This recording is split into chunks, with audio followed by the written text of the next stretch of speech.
The wind carried no mercy that morning across the Dakota plains of 1886, biting at the world as though it meant to erase it. Elias Ward had been riding since before dawn, his horse's breath steaming against the pale sky, when he saw her, a woman kneeling in the snow beside an old chapel fence, her hands clasped though no prayer escaped her lips. Her dress was threadbare, blue once but now the color of ash, her shoulders hunched against the cold like she had forgotten what warmth felt like. He slowed his horse and dismounted, boots crunching through frost. The woman didn't look up at first, her head bowed, whispering something he could barely hear over the wind. When he drew closer, the words reached him, cracked and faint. "God forgot me," she whispered, eyes closed as if saying it aloud finally made it true. Elias stood still, unsure whether to speak or walk away, because men like him, scarred, silent, stained by things they never spoke of, had long learned that some griefs weren't meant to be witnessed. But there was something in her voice that struck him deeper than the cold, a sound of someone who'd run out of places to fall. "Maybe he sent me instead," he said quietly, the words surprising even him as they left his mouth. The woman froze, her breath catching, and for a heartbeat neither of them moved. Then she turned her face toward him, pale, hollow-eyed, but still young enough to have hope if she'd let herself. And he saw what hunger and sorrow had made of her. "If he did," she murmured, her voice trembling, "he must have run out of angels." Elias shook his head faintly, kneeling to meet her eyes. "I ain't one," he said, "but I've got a fire and coffee. That's close enough for now." She stared at him for a long moment, searching his face for cruelty or mockery and finding none. Finally she nodded, the smallest motion, as though even agreeing hurt. He lifted her gently, her weight lighter than it should have been, and helped her onto his horse. As they rode toward the ridge where his cabin waited, the old chapel bell swayed in the wind behind them, creaking like a prayer half-remembered. He didn't ask her name, and she didn't ask where they were going.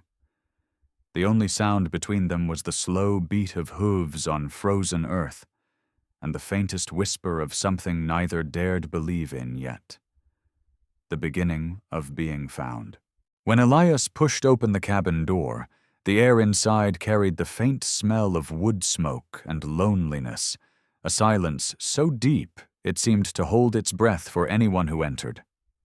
He guided the woman toward the fire, its glow faint but enough to chase the frost from her hands. She didn't sit right away. She stood there with her arms wrapped tight, as though afraid warmth might vanish if she accepted it. "You can rest," he said, setting the kettle near the flame. She hesitated, then lowered herself slowly onto the small bench by the stove. Her hands were red from cold, the skin raw and cracked, but her posture was proud, the kind of dignity that survives even when everything else falls away. "What's your name?" he asked quietly. She looked up, eyes wary, voice rasped thin. "June." A pause, then softer. "Mercer." Elias nodded, his own name unspoken. She watched him work, filling the pot, tending the fire, and for the first time since they'd met, her shoulders eased just enough for the air between them to thaw. "You live alone?" she asked after a while, her tone not curious, just tired. "I live quiet," he replied. "That's close." Her lips twitched, almost a smile, but it didn't last. When he handed her a tin cup of steaming coffee, she took it with both hands, staring into it as if waiting for an answer to rise from the dark liquid. "I used to believe," she murmured, mostly to herself. "Used to think prayers could move mountains. Now I think they just echo off the same sky." Elias didn't preach, didn't correct.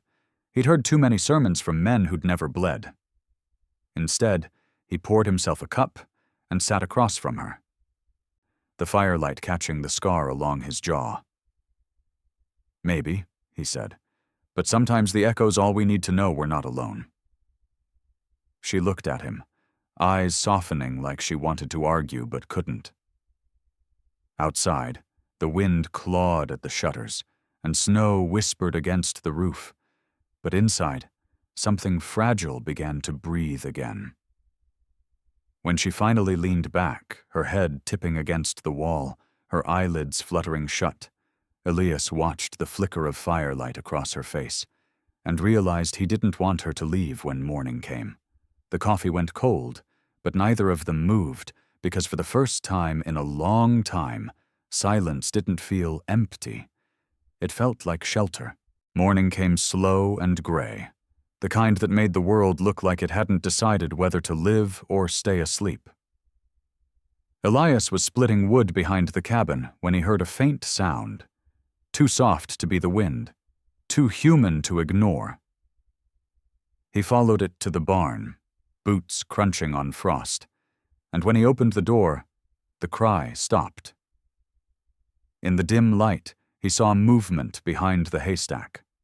A small figure huddled under a blanket that looked like it had once been part of a curtain. "It's all right," he said quietly, kneeling down. The blanket shifted, revealing a little girl with tangled hair and wide brown eyes too calm for her age. She didn't speak, just stared, her small hands clutching a broken doll with no face. Elias didn't ask questions right away. He knew fear when he saw it. He'd carried enough of it in his own life. "You hungry?" he asked instead. The girl nodded once. When he offered his hand, she took it without hesitation, her fingers ice cold. Inside, June froze when she saw them. The coffee cup in her hands trembled. "Ren," she breathed, her voice breaking. The child ran to her and buried herself in June's skirt, and Elias stood there, trying to understand what he'd just found. June pressed her lips against the child's hair, tears sliding silently down her cheeks. "You left her in the barn?" he asked softly. She shook her head. "I didn't know what else to do. They said she couldn't stay. Said she wasn't mine anymore after—" Her voice faltered, and Elias didn't push. The fire popped, throwing sparks that lit the tears on her face. He watched as she held the child close, whispering something that sounded like a promise and a prayer tangled together. When Ren finally fell asleep against her, June looked up at him, guilt and gratitude mixed in her eyes. "You should have told me," he said quietly. "Would you have let us stay if I had?" she asked. He thought of the empty rooms, the ghosts that lived in his own quiet. "I'd have built you both a door," he said. June stared at him, a faint light stirring behind the exhaustion. Outside, the snow had started again, but inside that small cabin, the world had just grown warmer. Elias sat by the fire long after June and Ren had fallen asleep, the child curled beneath her mother's shawl, the woman's face half lit by the glow. The sight stirred something in him he hadn't felt since before the war, something that wasn't quite peace, but close enough to ache. He took out the old tobacco tin from his coat, not for smoke, but for what lay beneath it. A folded letter, worn to near dust. It was the last he'd ever received from his wife, written before the fever took her and their unborn son. And though the words had faded, the pain hadn't. He traced the edges with his thumb, feeling the weight of what he'd never buried. He thought he'd built a life out of quiet to escape the past, but now it seemed the past had simply been waiting for company. When the kettle whistled, June stirred, blinking herself awake. "You don't sleep much," she said softly, voice still thick with dreams. "Don't need much," he replied. She smiled faintly. That's what men say when they're haunted. He looked into the fire instead of her eyes. "Maybe. Or maybe it's what they say when they've already lost everything worth dreaming about. June didn't answer, just watched him, the flicker of flame painting sorrow and strength across his face. Then, quietly, she said, "You haven't lost everything." Elias met her gaze for a moment too long, the air between them taut with things neither dared to name. Then Wren shifted in her sleep, murmuring softly, and the moment broke like ice underfoot. June tucked the child closer, her hands trembling, and whispered, "They said God takes what he must, to make room for what's meant." Elias leaned back, the letter still in his palm. "Maybe," he said, "or maybe he just leaves enough emptiness for someone else to fill." She glanced at the paper, curiosity flickering. "Whose name's on that?" He folded it again, slipping it back into the tin. "No one who'd answer now." June nodded slowly, and for a long while they listened to the fire crackle, the storm softening outside. Neither of them said it, but both knew. Two souls, each marked by loss, had just found something fragile worth keeping. By dusk, the storm had deepened, swallowing the valley in white until even the pines seemed to disappear. Inside, the little cabin flickered with lamplight and the faint scent of broth, but something in the air had changed, thick, heavy, unspoken. Wren had been coughing since morning, a dry, shaking sound that cut through the walls worse than the wind. June sat on the edge of the cot, her hand pressed to the girl's forehead, whispering her name like it might hold her in place. "She burns," she said, eyes frantic, voice breaking through fear. Elias was already moving, soaking a cloth in cold water, his calm the kind that comes from men who've watched helplessness before. He knelt beside them, pressing the cloth gently against the child's skin. "She's strong," he murmured, "just needs the night to pass." But June's tears came anyway. "It's my fault," she whispered. "If I hadn't run, if I hadn't hidden her in that barn." He stopped her with a quiet shake of his head. "You did what you had to. That's not sin, June. That's survival." The word hung between them, heavy but sacred. Hours passed in fragments, steam rising from the pot, the hiss of wind, the soft sound of a mother praying to a god she thought had forgotten her. Elias kept watch as June dozed off beside Wren, her head resting on his shoulder without realizing it. When the child's fever broke near dawn, he exhaled a breath he didn't know he'd been holding. June woke to find him still there, his shirt damp, eyes red but alive. "You stayed," she said softly. "You didn't have to." He looked at her then, and for the first time, his voice trembled. "I did," he said. "Sometimes the only prayer left is staying." She wanted to answer, but her throat tightened. Instead, she reached out, her hand brushing his wrist, a small touch that said what words couldn't.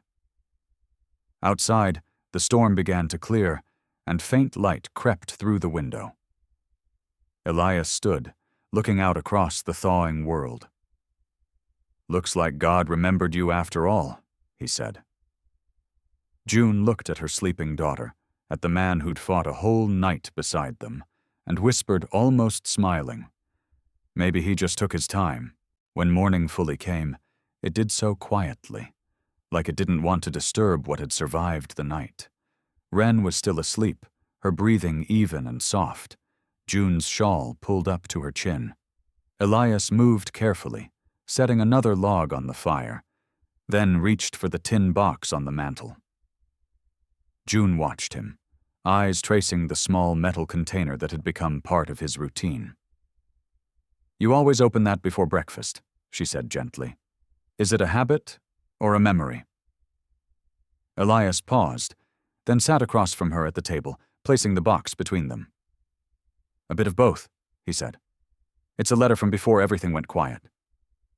June hesitated, glancing toward the child, then back at him. You lost someone. He nodded once. A wife, a son we never met. Fever took them while I was still marching under a flag I didn't believe in. She reached forward, her fingers grazing the edge of the box, but not opening it. That's why you live alone. He smiled faintly, sadly. It's easier to keep ghosts fed than people. She looked at him, her voice soft but steady. Maybe the ghosts finally had their fill. Elias studied her face, the fragile hope there, and something inside him gave way. He pushed the box toward her. Then maybe you should read it, he said. She shook her head quickly. No, that's yours. But he insisted, and with trembling hands she unfolded the brittle paper. The handwriting was shaky, the ink faded, but the words still carried weight. If you ever find peace, don't keep it buried with me. June's eyes blurred as she read, her lips parting. She wanted you to live. Elias nodded, his throat too tight to speak.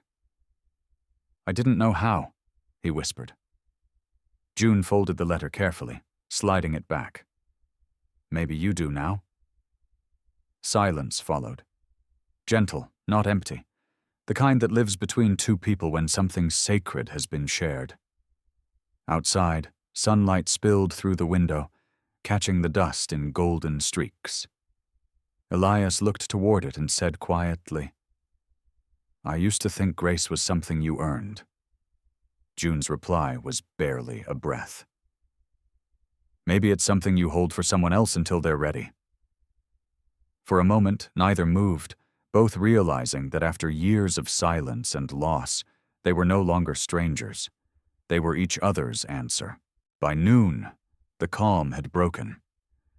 Hoofbeats echoed across the valley, heavy and mean, the kind that carried trouble instead of travelers. Elias stepped onto the porch, his hand resting near the rifle by the door, though his face stayed still. 3 riders came through the gate, men in dust coats and iron eyes, led by Sheriff Cole, the same one who'd taken June's name off the church rolls the day she'd run. You got visitors, Ward, he called, smirking. That woman and her bastard are wanted back in town. Belongs to her husband's kin by law. June froze inside, clutching Wren tight as the child stirred. Elias didn't flinch. She don't belong to anyone, he said. The sheriff's laugh was low and cruel. That so? You aiming to marry her, then? Elias's jaw worked, but his voice stayed quiet. I'm aiming to keep my land mine. You step off it. Cole's hand hovered near his gun. Careful, soldier. Law's on my side. Elias took a slow breath. Law don't mean much out here when it forgets mercy. Inside, June stood by the window, trembling but fierce, her eyes darting between the door and the child. She could hear every word, every insult the men threw her way. Runaway, sin, beggar. Shame clawed at her, but behind it burned something new. The memory of Elias staying through the night, of him saying the only prayer left was to stay.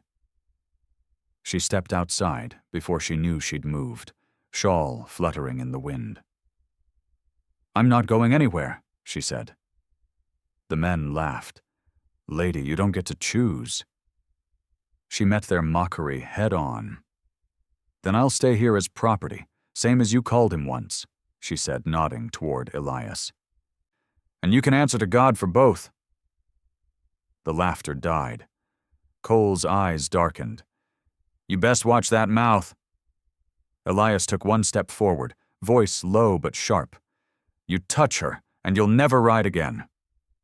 Something in his tone, half command, half confession, made the sheriff hesitate.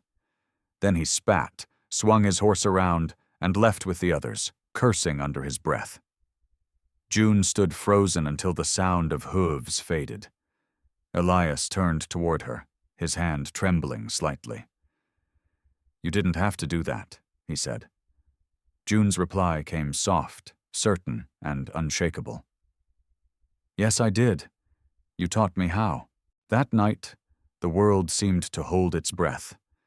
Elias had spent hours mending the fence the sheriff's men had broken on their way out, while June tried to keep her hands busy with bread and broth that went untouched. Every creak of the wind made her flinch. When he finally came in, his coat torn and boots heavy with mud, she stood by the table like she'd been waiting her whole life for him to return from a war she never saw. "You shouldn't have stood up to them," he said quietly, setting down his hat.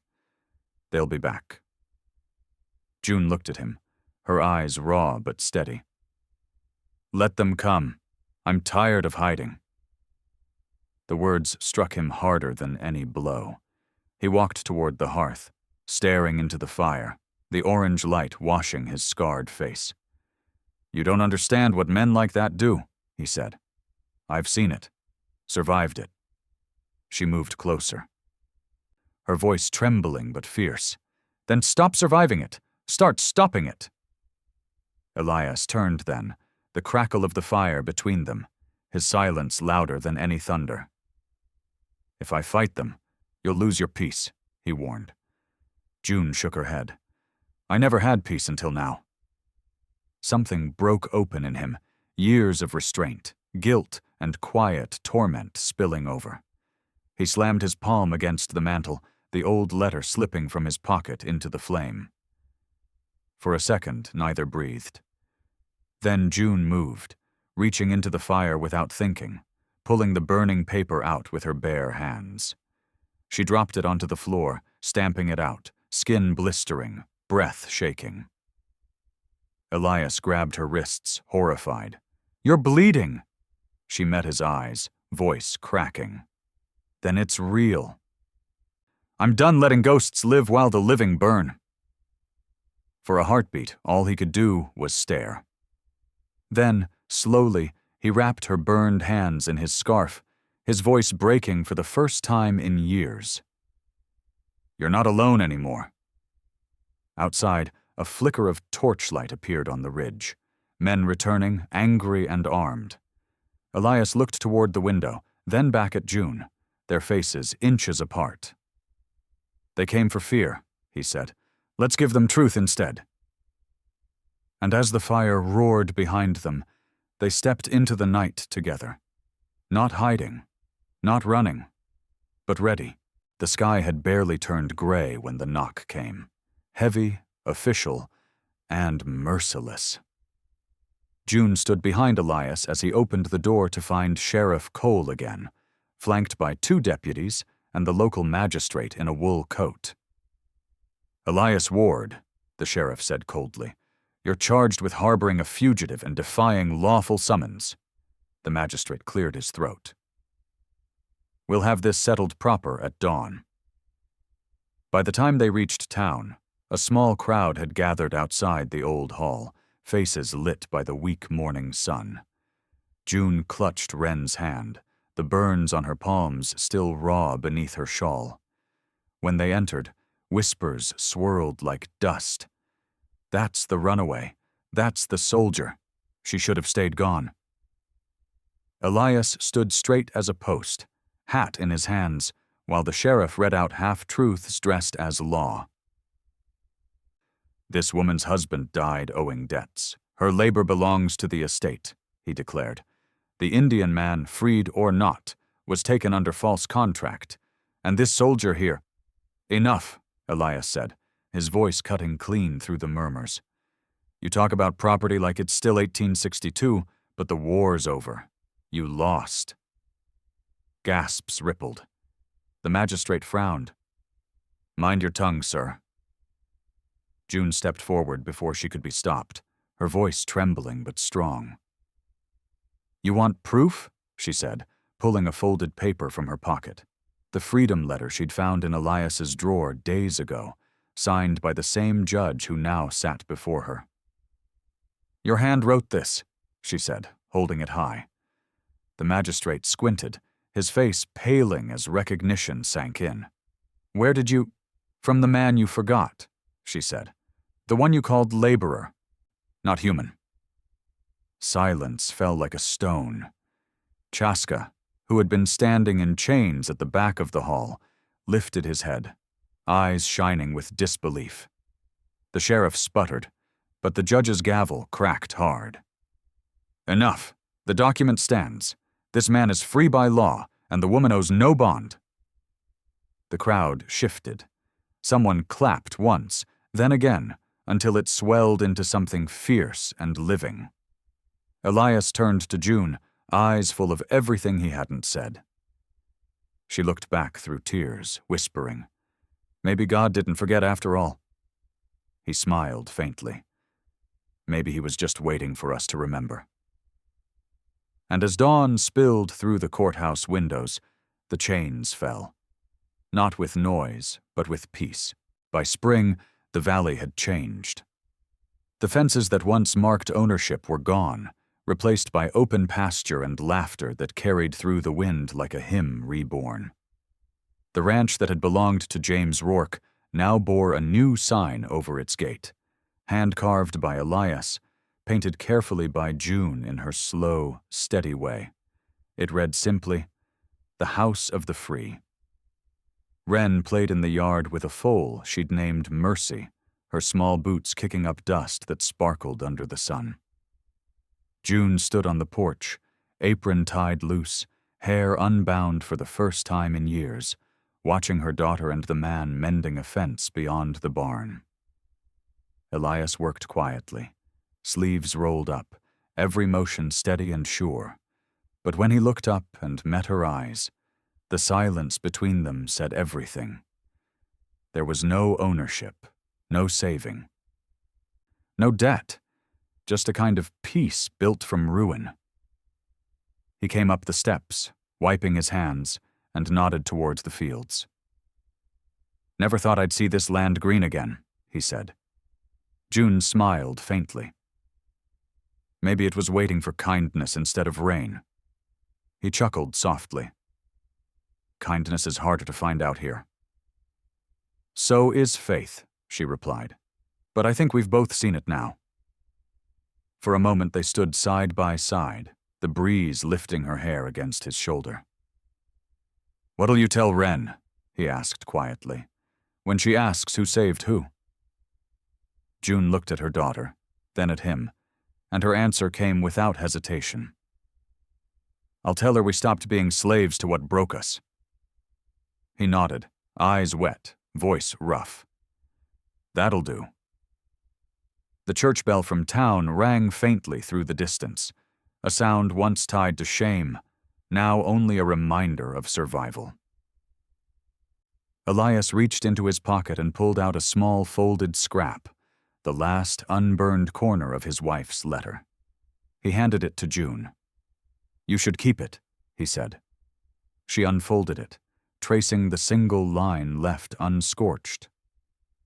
"If you ever find peace, don't keep it buried with me." June pressed the paper to her chest, whispering, "I won't." The sun climbed higher, the fields turning gold, and the three of them stood framed in the doorway of a home, rebuilt not by power or penance, but by mercy, the kind that outlives the pain it heals.